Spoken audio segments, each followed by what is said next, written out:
అందరికీ నమస్కారం. నేను మీ కిరా కార్పేణి. జగన్మోహన్ రెడ్డి 31 అక్రమాస్తుల కేసులో ప్రధాన నిందితుడు. పూర్వం కొన్ని సంవత్సరాల క్రితం 16 నెలలు జైల్లో ఆ శిక్షకు గాను చెప్పకూడదన్నాడు. దీన్ని ప్రత్యేకంగా చెప్పనక్కర్లేదు. అయితే జగన్మోహన్ రెడ్డి ఇన్ని కేసుల్లో నిందితుడిగా ఉన్నాడు కదా. అయితే జగన్మోహన్ రెడ్డి ఆయన సీఎం అయిన తర్వాత మొదటి 2 నెలల్లో ఒకసారి మాత్రం కోర్టుకు హాజరయ్యాడు, సంతకం పెట్టి వెళ్ళిపోయాడు. ఆ తర్వాత ఏం మేనేజ్ చేశాడో, ఆంధ్రప్రదేశ్ని డ్యామేజ్ చేశాడో తెలియదు కానీ 6.5 సంవత్సరం తర్వాత ఇప్పుడు నాంపల్లి కోర్టుకి అంటే సిబిఐ నాంపల్లి కోర్టుకు వచ్చి సంతకం పెట్టే ప్రోగ్రాం పెట్టుకున్నాడు. నాకు తెలిసి లాయర్ చెప్పుకుంటాడు, సార్ మన పని అయిపోయింది, ఇన్ని రోజులైతే మేనేజ్ చేశాం, ఇక పోయే కొద్దీ మీ జీవితం డ్యామేజ్ అవబోతుంది, కాబట్టి మీరు అలా వచ్చి సంతకం పెట్టి వెళ్ళండి అన్నాడు. అయితే ఈయన మామూలుగా వెళ్తే నీ అమ్మబడ ఒక్కడే వెళ్తున్నాడు. అంటే ఇప్పుడు మన జనాల్లోకి పథకాల గురించో అంటే జనాల్ని ఓదార్చడం గురించో లేకపోతే వాళ్ళకి జరిగినటువంటి విపత్తుల గురించి వెళ్ళడానికైతే జనాలు కావాలి అనుకుంటాడు. ఓకే, మరి తప్పు చేసినటువంటి కోర్టుకి వెళ్ళడానికి సంతకం పెట్టడానికి కూడా జన సమీకరణ అవసరమా అని ప్రజలు అడుగుతూ ఉన్నారు. మనవాడు ఏమైనా ఒప్పుకుంటాడా? 8 లక్షల రూపాయలు స్పెషల్ చార్టెడ్ ఫ్లైట్ వేసుకున్నాడు, బేగంపేటలో దిగాడు. ఇక్కడికి వచ్చే లోపల జన సమీకరణ ఎక్కడి నుంచి జన సమీకరణ వస్తారు? ఆంధ్రప్రదేశ్లో ఉంటే ఆ దరిదాపుల్లోనే ఉంటారు, మన పేటీఎం వాళ్ళు ఉంటారు కాబట్టి వస్తారు. మళ్ళీ రాష్ట్రాలు దాటితే వాళ్ళు యానించి రావాలా? జనాలు, భోజనాలు, వాళ్ళకి మళ్ళీ ఇంకా నీకు బీరు, బిర్యానీ ఇవన్నీ మేనేజ్ చేయాలి. అయితే జగన్మోహన్ రెడ్డి ఇక్కడికి వచ్చిన తర్వాత ఎలాంటి పరిస్థితులు వచ్చాయన్నది ఒకసారి మనం ఇక్కడ చూద్దాం. ఒకసారి చూడండి ఈ జనాలు, ఇలా వైభోగం చూడండి.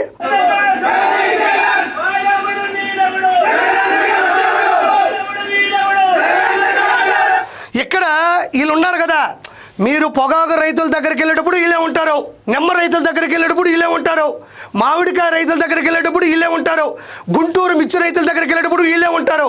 కాకపోతే వీళ్ళు కొంచెం దృష్టి పెట్టి చూస్తే దొరికిపోతారు అంతే. వీళ్ళు చేతిలో అట్ట పెట్టుకోవడం వల్లే అన్న అట్రఫ్లాప్ అయిపోయినాడు.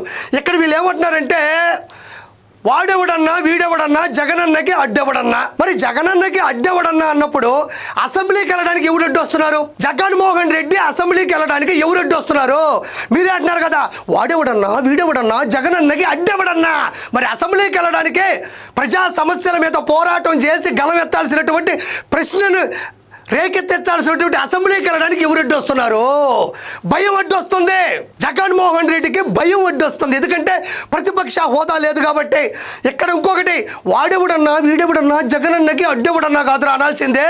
వాడెవడన్నా వీడెవడన్నా జగనన్నకి తోడెవడన్నా. తోడు ఎవడన్నా? తోడు ఎవడో? సొంత చెల్లి కన్న తల్లిని బయటికి పంపాడు, బాగోగులు చెప్పే బాబాయిని పైకి పంపాడు. ఇప్పుడు తోడు ఎవరూ లేరు. జగనన్నకి తోడెవడన్నా?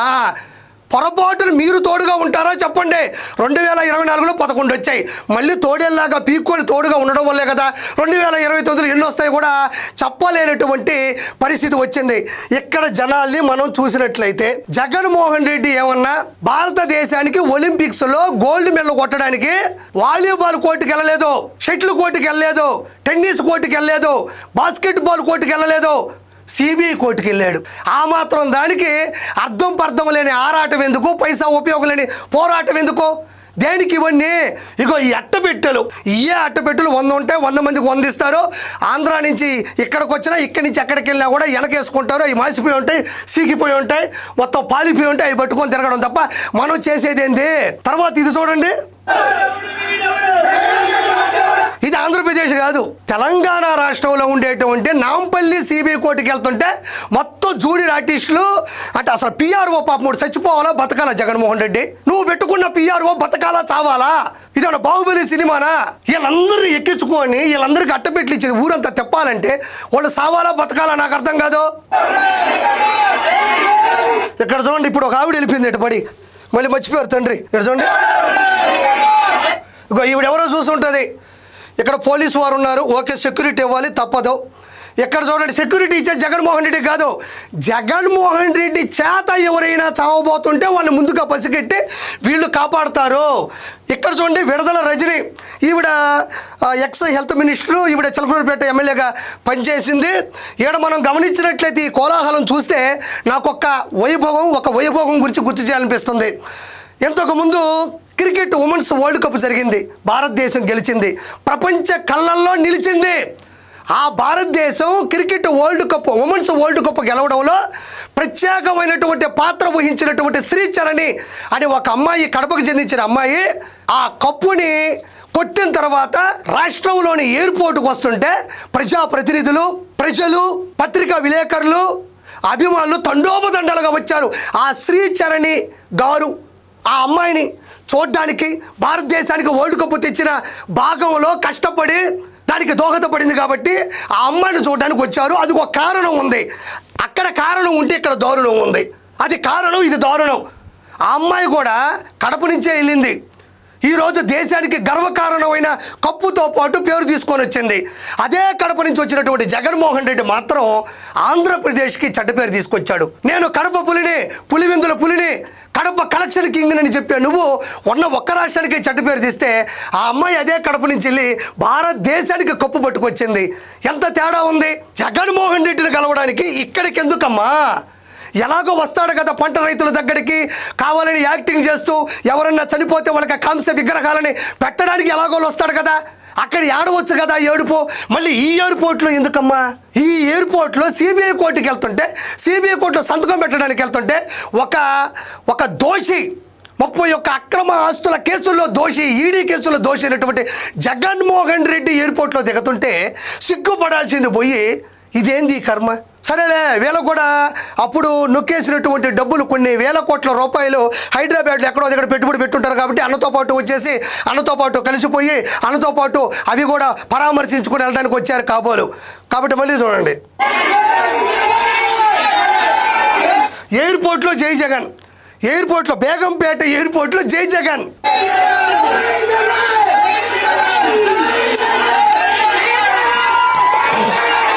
ఇక్కడ Jaganmohan Reddy route map Begumpet airport నుంచి పంజాగుట్ట, లగిడికప్పులు, నాంపల్లికి వెళ్తాడు, కోర్టులో సంతకం పెడతాడు. పట్టుమని 10 నిమిషాలు కూడా ఉండడు, అసెంబ్లీలోనూ 10 నిమిషాలు ఉండడు, కోర్టులో కూడా 10 నిమిషాలు ఉండడు. అయితే ఇక్కడ మనం ఇన్ని జగన్ జగన్ అని అరుపులు వినిపిస్తుంటే బయటోడు ఎవడన్నా చూస్తే ఏమనుకుంటాడంటే జగన్మోహన్ రెడ్డి రూట్ మ్యాప్ ఎలా ఉంటుంది అనుకుంటారంటే, జగన్మోహన్ రెడ్డి బేగంపేట ఎయిర్పోర్ట్లో దిగుతాడు, అమీర్పేటలో అనాథ పిల్లలకి అన్నదానం నిర్వహిస్తాడు, పంజాగుట్లో ఉండేటువంటి పేద ప్రజలకి ఉచిత ఇళ్ల పట్టాలు పంపిణీ చేస్తాడు, లగిడికాపూల్లో ఉండేటువంటి దివ్యాంగులకి ట్రైసైకిల్స్ ఫ్రీగా వాళ్ళ చేతిలో పెడతాడు. ఆ తర్వాత నాంపల్లికి వెళ్ళి అంబేద్కర్ గారి విగ్రహానికి పూలదండ వేస్తాడు. ఇలాంటి రూట్ మ్యాప్ ఉన్నప్పుడు ఇలా అరవడంలో తప్పు లేదు. సిబిఐ కోర్టుకి వెళ్తా ఉంటే ఏంది అరుపులు? శాలువా కప్పాల్సింది పోయి, అవార్డులు రివార్డులు ఇవ్వాల్సింది పోయి, ఏంది అరుపులు? ఒక్కడు గుర్తుపెట్టుకో జగన్మోహన్ రెడ్డి, నువ్వు సిబిఐ కోర్టు నుంచి తప్పించుకుంటావేమో, సిబిఎన్ కోర్టు నుంచి నువ్వు తప్పించుకోలేవు. ఇక్కడ చూడండి,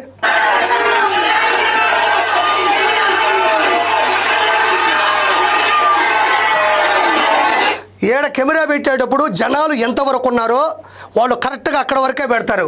ఒక్కరోంతో పొరపాటున ఎవరైనా బొసం తగిలి పైకి లేసింది అనుకోండి, ఖాళీగా ఉంటుంది అదంతా. ఆడ కుక్కలు లేదా కార్లు, బైకులు వెళ్తూ ఉంటాయి. పొరపాటున ఎవడన్నా వచ్చింది జగన్ అన్నేనా అని ఇటు కొట్టాడు అనుకో, కెమెరా ఇటు లేసింది అనుకో, అంతా ఖాళీ, మొత్తం ఖాళీయే. జగన్మోహన్ రెడ్డి లైఫ్ లాగా అవతల పక్క రోడ్డు అంతా ఖాళీయే.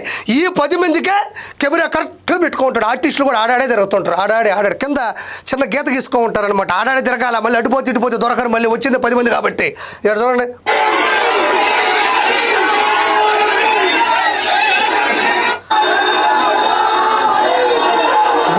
చెప్తున్నాడయ్యా. ఇక్కడ మళ్ళీ సేమ్ సిబిఐ కోర్టుకి పోయినామా, సంతకం పెట్టామా, అంత కూడు తిన్నామా, ఇంటికి వెళ్ళామన్నట్టు ఉండాలి కదా.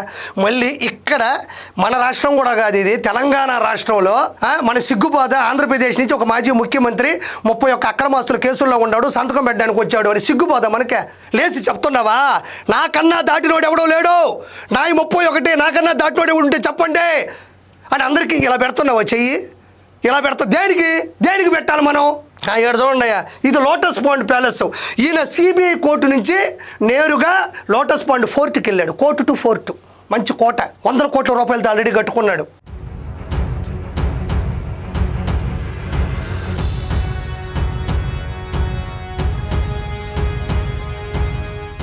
ఇలాంటి ఎన్ని ఇళ్ళు ఉన్నాయో ఆయనకే తెలియదు. ఎవరో చెప్పుకుంటాడు, అన్నా మనకు ఇల్లు ఉందన్నాడు. ఓ నీ అమ్మ పడవ, చాలా ఇల్లు కట్టాను, ఈ యొక్క ఇల్లు ఉందని వచ్చాడంటే ఈ ఇల్లుకి వచ్చి వెళ్ళిపోవాలి కదా. మళ్ళీ అక్కడ కూడా అదే జగన్మోహన్ రెడ్డి సీఎంగా ఉన్నప్పుడు తాడేపల్లి ప్యాలెస్ వైపుకే ఎవడన్నా వస్తే తాట తీసేవాడు, చెమటలు పట్టించేవాడు. తాడేపల్లి ప్యాలెస్ చుట్టూ ఒక 100 ఇళ్ళు ఉంటే నా దరిదాపుల్లో ఎవరు ఉండకూడదు, నాది రాచరిక పరిపాలన, నేను ఒక సీఎంని, నాకు థ్రెట్ ఉంది, ప్రపంచంలో ఎక్కడా లేనటువంటి ప్రగతిని నేను ఆంధ్రప్రదేశ్ వైపుకు అడుగులేపించాను, నా థాట్స్ అన్ని ఎవడన్నా పట్టుకెళ్ళిపోతాడు, కాబట్టి ఈ దరిదాపుల్లో కూడా ఎవడు ఉండకూడదని 110 ఇళ్ళు ఆ దరిదాపుల్లో ఉంటే పేదవారి కడుపు కొట్టి పక్క పంపించేశాడు. కానీ ఆ రోజు జనాలు నిన్ను చూడడానికి ఇష్టపడలేదు. కానీ ఈ రోజు మాత్రం కావాలని లోటస్ పాండ్ ప్యాలెస్ లోపల పంపించి అక్కడ అందరూ రాగానే అంటున్నాడు. అంత యాక్టింగ్ కదా ఇది? ఏ సినిమా ఇండస్ట్రీలో వాళ్ళు బతకబలేదా? వాళ్ళ కడుపు కొడతావా? వాళ్ళు ఎంత కష్టపడి కృష్ణానగర్లో వచ్చి రేయం పగళ్ళు అన్నానికి లేక కష్టపడి మేకప్ ఆర్టిస్టులుగా పనిచేసి అక్కడి నుంచి సినిమాలకు సంబంధించినటువంటి ఆడిషన్స్కి వెళ్ళి వాళ్ళ తెలివితేటలతో డాన్సులు, డైలాగులు ఇన్ని నేర్చుకొని ఓర్చుకొని 10 సంవత్సరాల తర్వాత వాళ్ళ సినిమా ఇండస్ట్రీలో హీరోలు అవుతుంటే నువ్వు ఒకేసారి వచ్చి ఈరోజు హీరో అవుదాం అనుకుంటే సినిమా ఇండస్ట్రీ నేను ఎలా ఒప్పుకుంటుంది? Yes, you are the legendary artist, నువ్వు లెజెండ్ ఆర్టిస్ట్వే. కానీ ఇండస్ట్రీలో ఉన్నటువంటి ఆల్ స్టార్స్ ఏమైపోవాలి? సినిమాలో ఉన్న స్టార్స్ అంతా ఏమైపోవాలి? In the acting huts like this expression. What is that? What is that? పరదాల మధ్యన తిరిగిన నువ్వు, పచ్చడి చెట్లని నరికేసిన నువ్వు, ఏడకొచ్చి లోటస్ పాండ్ ప్యాలెస్ లోపలికి జనాలు రెప్పించి wow what a great an idea and Oscar level performance, all stars are gone to ఆకాశం. I don't like your behaviour. ఇక్కడ చూడండి అయ్యా, 9 ఫోటో చూడండి, 9 ఫోటో. పార్టీ గెలవక ముందు మాత్రం, అంటే పార్టీ పెట్టక ముందు, పార్టీ పెట్టేటప్పుడు గెలవడానికి అవకాశం కోసం మాత్రం 9 ఫోటో. రాజశేఖర్ రెడ్డి గారి ఫోటో సోషల్ మీడియాలో ఉండేది, పత్రికల్లో ఉండేది, ఆడ చూసినా ఆడ పెట్టేవాడు, జెండాలు అజెండాలు అన్నింటిలో పెట్టేవాడు. గెలిచిన తర్వాత ఎక్కడా లేరు రాజశేఖర్ రెడ్డి గారు. ఇప్పుడు ఓడిపోయాడు కదా, ఎంతో కొంత సెంటిమెంట్ వర్కౌట్ చేయాలి కదా, వెంటనే ఫ్రేమ్ వచ్చేసింది. నాయన జగనన్న, నాయన నేను రాజశేఖర్ రెడ్డి గారిని తప్పుగా మాట్లాడలేదు, నన్ను క్షమించండి. ఇక్కడ చూడండి, రాజశేఖర్ రెడ్డి గారు, జగన్మోహన్ రెడ్డి గారు ఫ్రేమ్. అంటే మళ్ళీ సెంటిమెంట్ వర్కౌట్ చేద్దాం అనుకుంటున్నావు. సెంటిమెంట్ వర్కౌట్ చేస్తే గెలిచేంత సిమెంట్ మన దగ్గర లేదమ్మా, లేదు. సిమెంట్ కంకరేసి ఇసకేసి సిమెంట్ వేసి రోజులు పోయినాయి. అయితే ఈ జనాలు మూకుముడిగా ఆయన చుట్టూ ఉన్నప్పుడు పెట్టినటువంటి ఒక అట్ట పెట్టే, ఆయన జీవితాన్ని అట్టపులాపు చేస్తున్నటువంటి అట్టపెట్టి మీద ఎవరు రాశారో చూద్దాం. చూడండి ఒకసారి. 2029లో రప్ప 88 మ్యాజిక్ ఫిగర్ దాటిన తర్వాత గంగమ్మ జాతరే. ఏమిరా మీకు ఈ కర్మ? ఇంట్లో వాళ్ళు చెప్పినట్టు అంత సద్యను దీన్ని కూలి పడికెళ్ళి 10 రూపాయలు సంపాదించుకుని కుటుంబం ప్రశాంతంగా ఉంటుంది కదా. ఈ జాతరలు మనకెందుకు? ప్రతి ఊర్లో ఒక జాతర జరుగుతుంది కదా. మరి జగన్మోహన్ రెడ్డి గంగమ్మ జాతర ఎందుకు? సరే చూడండి, 88 మ్యాజిక్ ఫిగర్ అంటే 175కి 88 మ్యాజిక్ ఫిగర్ దాటగానే ఈడ గంగమ్మ జాతర అంటాయా? నాకు అర్థం కాదు. ఇక్కడ ఒకసారి చూడండి మిత్రులారా, ఇక్కడ 88 దాటిందంట. సరే మనం కూడా ఒక అనాలిసిస్ చేద్దాం, ఆ లెక్క ఏంటో ఎన్ని రాబోతాయో మనం కూడా చేద్దాం. మాదొక సర్వే అనుకోండి, ఆర్పీ సర్వే. ఇంతకు ముందు వచ్చిన సీట్లు 11, ఇంతకుముందు వచ్చిన సీట్లు ఇవి 11. ఇప్పుడు ఇది 2024లో. నెక్స్ట్ మ్యాజిక్ ఫిగర్ 2029లో 88 అంటున్నారయ్యా. ఇవి నా సర్వేలో ఇవి రెండు చూస్తూ ఉంటే 88/11 ఈక్వల్ టు 8. 2029లో జగన్మోహన్ రెడ్డికి వచ్చేటువంటి సీట్ల సంఖ్య కిరాక్ కార్పీ ఫార్ములా, కిరాక్ కార్పీ సర్వే 88 2029లో మ్యాజిక్ ఫిగర్ అంటున్నారు. 2024లో వచ్చింది 11, 2 ఒకట్లు. ఈ 2 ఒకట్లు 88 కిందేస్తే వచ్చేది మొత్తం కలిపి 8 సీట్లు. ఒరిని పాసుగాల మీరు ఈ రోజు హైదరాబాద్కు వచ్చి సిబిఐ కోర్టు చేసిన గందరగోళం వల్ల 3 సీట్లు పోయినాయి. ఈ నెక్స్ట్ వచ్చేది జగన్మోహన్ రెడ్డికి 8 సీట్లే. నేను ఫైనల్గా ఒకటి చెప్తున్నా, జగన్మోహన్ రెడ్డి అనుకున్నాడు 2024లో నేను ఎన్ని పొరపాటు చేసినా, నేను ఎంత శాడిజంగా సైకోయిజంగా ప్రవర్తించినా కూడా నాకు 151 సీట్లు ఆల్రెడీ ఉన్నాయి. 5 అటు ఇటు పోతాయి అనుకున్నాడు. 151లో 5 అటు ఇటు పోతాయి అనుకున్నాడు. కానీ 2 ఒకట్ల మధ్య నుండి 5 పోతుందని ఆయన ఊహించలే. ఎందుకు పావు?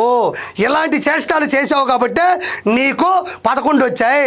ఒక పని చేయి, ఆ పేటీఎం వాళ్ళు నీ కోసం వచ్చే కొంతమంది ఉన్నారు కదా బీరు బిర్యానీలకి, వాళ్ళందరినీ ఇప్పుడు ఆంధ్రప్రదేశ్, తెలంగాణ, మిగతా 26 రాష్ట్రాలు ఉన్నాయి. ఆంధ్రప్రదేశ్, అరుణాచల్ ప్రదేశ్, అస్సాం, బీహార్, ఛత్తీస్గఢ్, గుజరాత్, గోవా, హర్యానా, హిమాచల్ ప్రదేశ్, జార్ఖండ్, కేరళ, కర్ణాటక, మధ్యప్రదేశ్, మహారాష్ట్ర, మణిపూర్, మిజోరం, మేఘాలయ, నాగాలాండ్, ఒడిషా, సిక్కిం, పంజాబ్, రాజస్థాన్, తెలంగాణ, తమిళనాడు, త్రిపుర, ఉత్తరాఖండ్, ఉత్తరప్రదేశ్, వెస్ట్ బెంగాల్ 28 రాష్ట్రాలు ఉన్నాయి. 2 రాష్ట్రాలు అయిపోయినాయి వీళ్ళని తిప్పి. మిగతా 26 రాష్ట్రాలకు కూడా వీళ్ళందరినీ లారీలో ఎక్కించుకొని అక్కడ కూడా తిప్పు, ఈ అడ్మిట్లు వేసుకొని తిప్పు. నువ్వు ఏ రాష్ట్రంలో తిరగాల, ఏ రాష్ట్రంలో ఉండాలని కూడా నీకు లేదు. కాబట్టి దయచేసి నువ్వు అన్ని రాష్ట్రాల్లో తిరుగు. Thank you so much.